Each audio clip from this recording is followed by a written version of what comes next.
এখন বাজে সকাল 6:30 7টা, 7টা।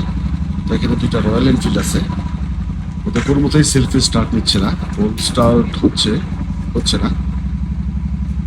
একটা হচ্ছে অনেক কষ্টের পরে কিক দিয়ে।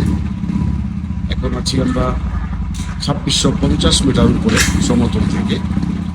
তো ওই দেখেন আরেকটা কিক দিচ্ছে তো হচ্ছে না।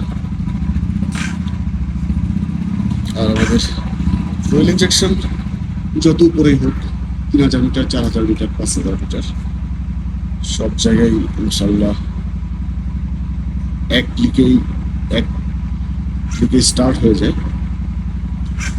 ভাই অনেক স্টার্ট করতেছে, অনেক চেষ্টা করতেছে।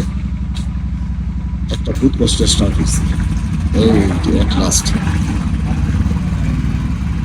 2 মিনিট 3 মিনিট চেষ্টা করার পরে স্টার্ট হয়েছে।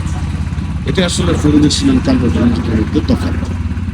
যাই হোক, অবশ্যই রয়্যাল এনফিল্ড ভালো বাইক, আমরা চাই রয়্যাল এনফিল্ড চলুক দেশে, বেশি বেশি কিনুক,